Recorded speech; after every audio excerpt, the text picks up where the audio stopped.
Good evening, Cabinet and assorted officers and members of the press. Thank you very much for attending.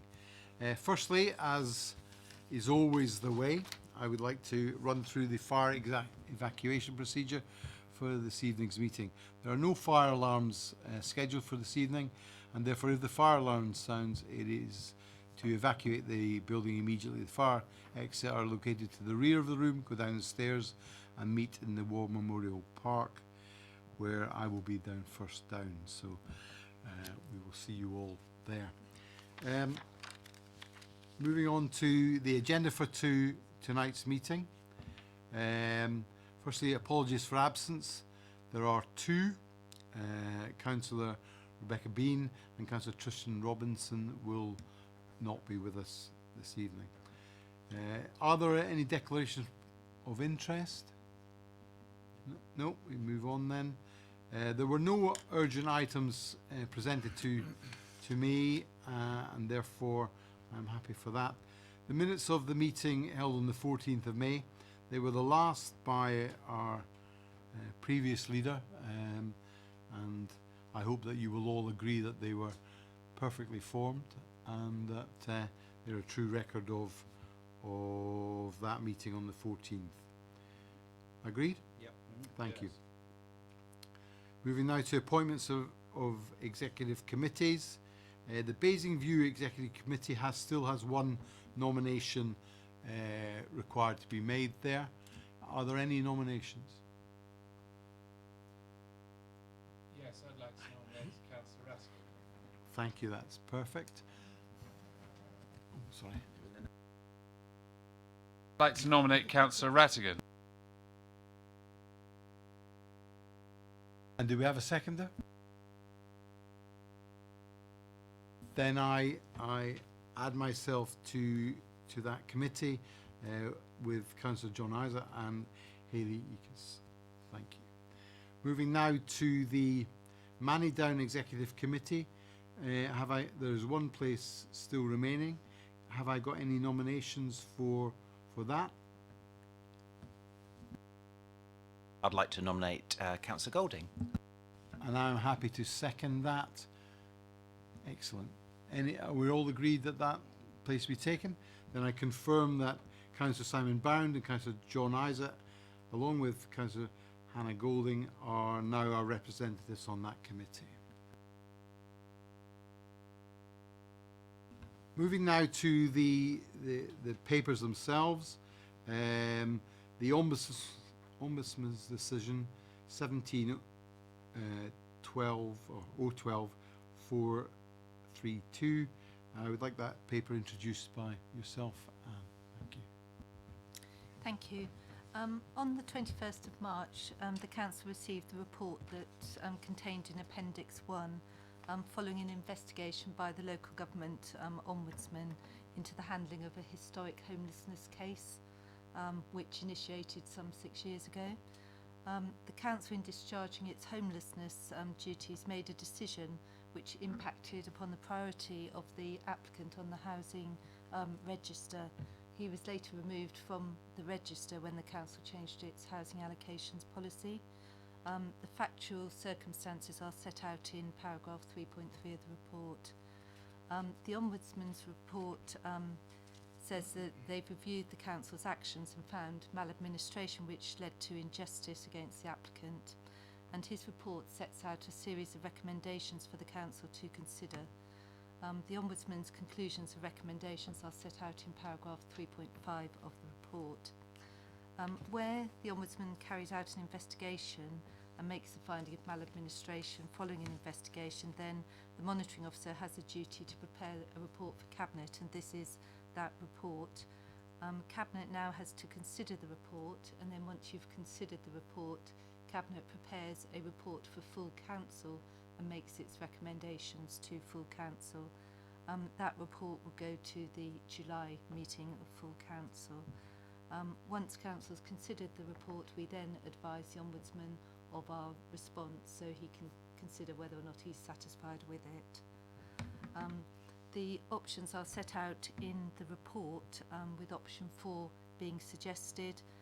which involves accepting most of the Ombudsman's recommendations, with the exception of the recommendation to make the applicant top of the list for each eligible property he bid on. Instead, the officers actually adjusted the housing application back to January 2013, and this has enabled him to be rehoused. So the recommendations are as set out in the report, numbers 1 to 8. Thank you. Many thanks for that. I believe that Councillor Hannah Golding has a statement from Councillor Tristan Robinson. Thank you, Leader. Yes, Councillor Robinson, in sending his apologies, has given me this statement to read out on his behalf. As portfolio holder, I have complete confidence in the professionalism of our council officers. This report highlights a specific historic case dating back to 2012, where the Ombudsman ruled against the council and sets out how the council has and will implement the recommendations made where appropriate.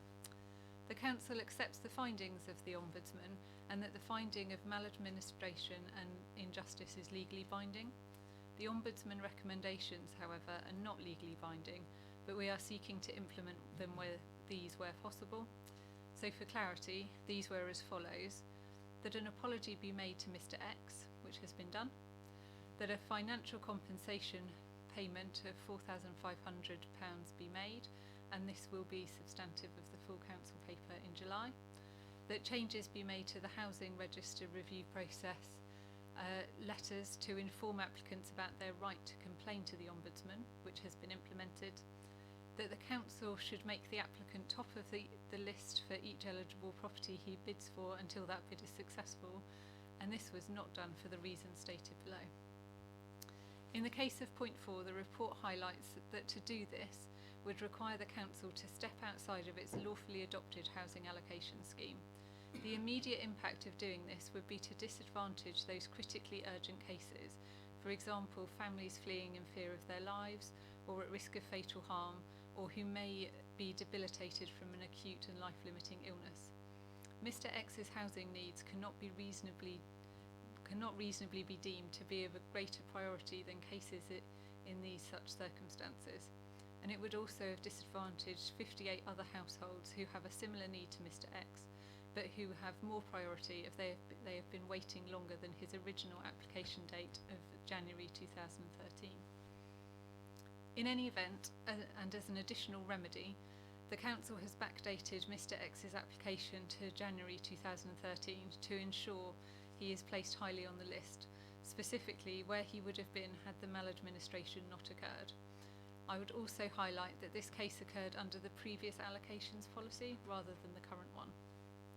As regards to the process moving forward, the report itself is before us tonight as a report of the monitoring officer, and subject to Cabinet approval will go to full council on the 18th of July.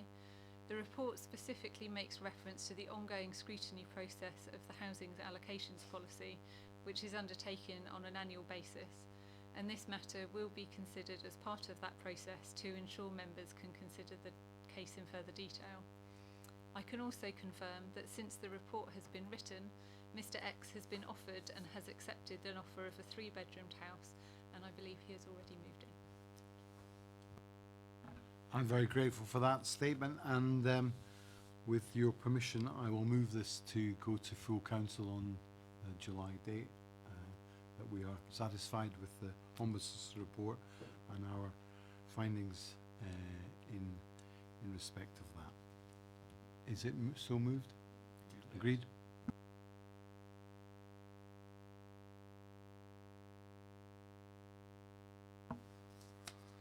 I now move to item 7 on the revenue and capital outturn for 18-19. I would ask the Cabinet Member for Finance and Service Improvement, Hannah Golden, to introduce the paper.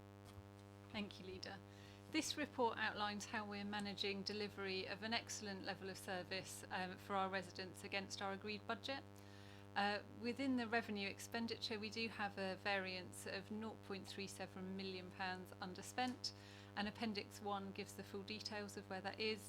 It is largely due to additional income from government subsidy grants, particularly for housing benefits, and the extra income also from industrial and commercial properties, although some of those additional incomes are offset by a reduction in planning income.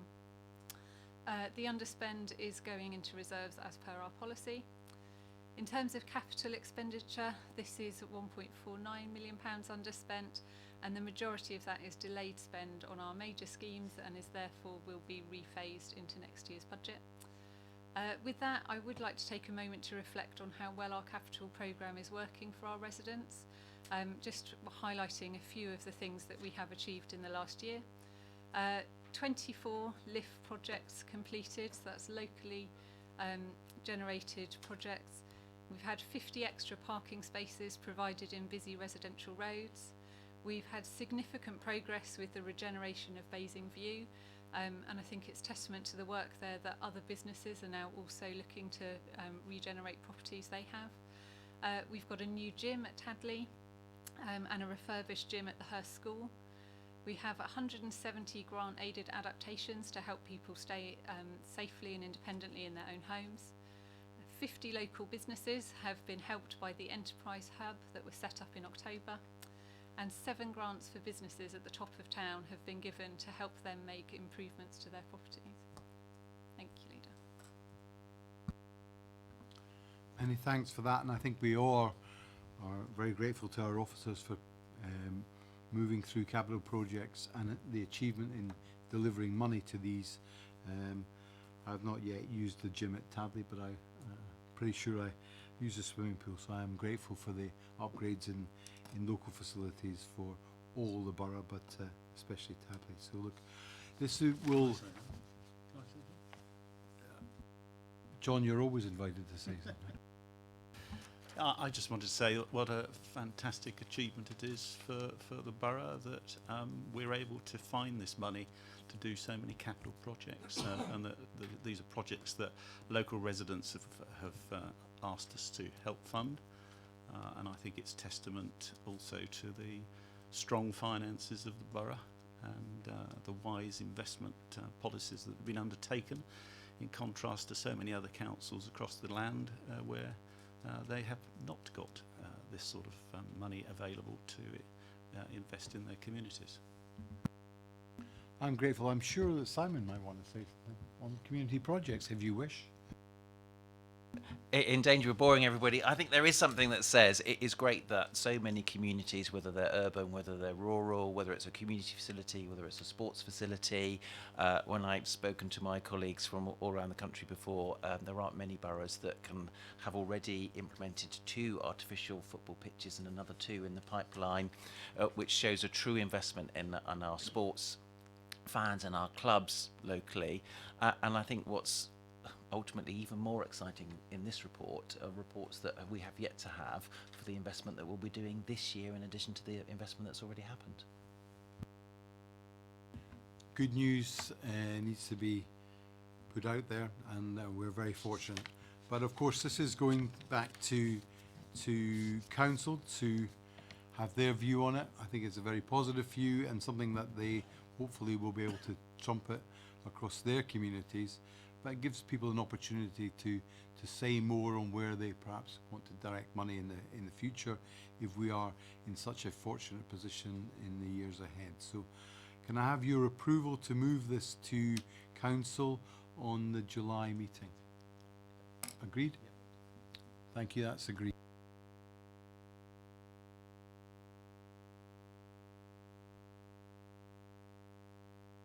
Now moving on to agenda item 8.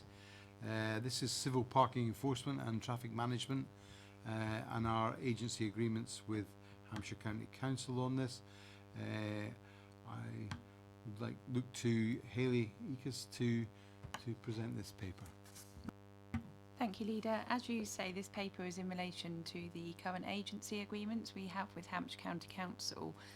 They're very well established and they're in relation to on-street parking enforcement and traffic management, and this report seeks to allow us to enter into new agency agreements.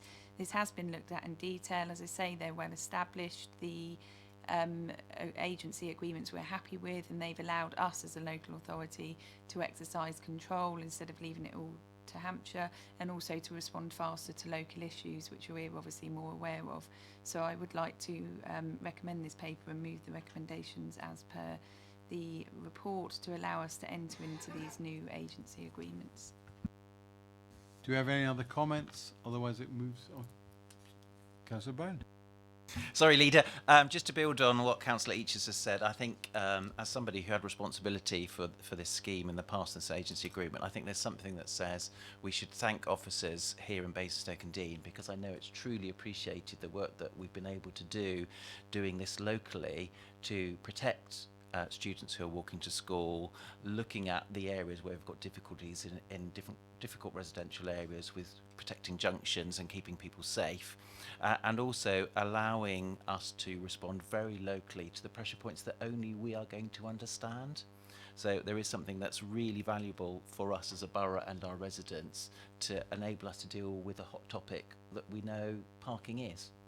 And also allowing for us to build on the things that we've already done that are within our power, as far as investing in EV charging points in the centre of town. So we'll have 11 by the end of this summer, and actually keeping our eye on where we should do that investment for on-street parking as well.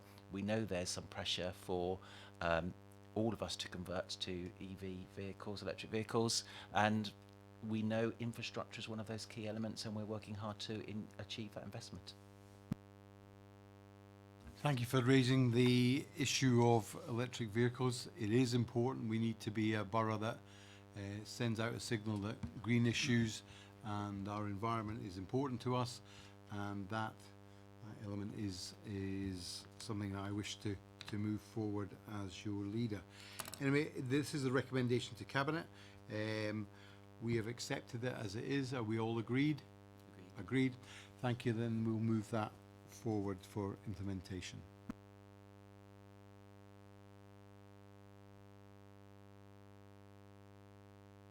Moving now to agenda item 9, which is the manning down procurement and governance. And this paper will be introduced by John Isaac, our Cabinet Member for Regeneration and Property. Thank you, Leader. This is a report which gives an update on the progress to bringing new homes on Manydown. It's a report on the procurement and governance. We are, as we all know, at the final stages of the contract negotiations with the preferred private sector partner, Urban and Civic. And what Cabinet is asked to support here is a modification to the identity of the partner, in that we will be contracting with Manydown Investco LLP, which is a joint company between Urban and Civic and Welcome Trust. Welcome, I would emphasise, will have a minority holding, so that the majority partner will still be Urban and Civic.